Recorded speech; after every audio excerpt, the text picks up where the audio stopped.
இந்த மாதிரி ஆப் லோனுன்றது வந்து ரொம்ப ஒரு என்னை பொறுத்த வரைக்கும் உங்களுக்கு தேவையாக யூஸ் பண்ணிட்டு கரெக்டாக கட்டிடுங்க. அப்படி கட்ட முடியலன்னா அந்த ஆப் லோனை வாங்காதீங்க. அப்படி வாங்கினீங்கன்னா இந்த மாதிரி துன்பங்கள் வரும். துன்பங்கள் வந்தாலும் அதனால் இப்போ பார்த்தீங்கன்னா உங்களுக்கு அந்த துன்பத்தை எப்படி எதிர்கொள்கிறதுன்றதை பாருங்கள். அதுக்காக வாங்கிட்டு நம்ம ஏமாற்றி விடலாம் அவங்ககிட்ட அப்படின்னு மட்டும் நினைக்காதீங்க. அது வேண்டாம்.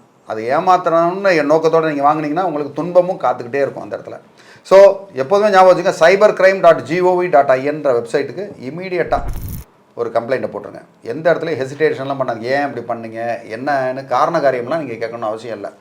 தாராளமாக அவங்க பேரில் ஒரு கம்ப்ளைண்ட்டை கொடுத்து இந்த மாதிரி பிளாக்மெயில் பண்ணுறாங்க, ஓகே, வாட்ஸ்அப்பில் பண்ணுறாங்கன்னு எல்லாத்தையும் எதெல்லாம் பண்ணாங்களோ எல்லாத்தையும் ஸ்க்ரீன்ஷாட் எடுத்து எந்த டைமில் பண்ணாங்க என்ன ஏதுன்னு பார்த்துட்டு அவங்க மேலே ஒரு கிரிமினல் டிஃபமேஷன், சிவில் டேமேஜஸ் தாராளமாக அவங்க பேரில் கேஸை ஃபைல் பண்ணி அவங்க பேரில் பெருந்தொகை நீங்கள் வந்து காம்பன்சேஷனாக வாங்க முடியும். நீங்கள் கரெக்டாக இருந்தால், ஓகே, நீங்கள் கரெக்டான எவிடன்ஸ் நீங்கள் வச்சுருந்தீங்கன்னா கண்டிப்பாக அவங்க மேலே நடவடிக்கை எடுக்க முடியும்.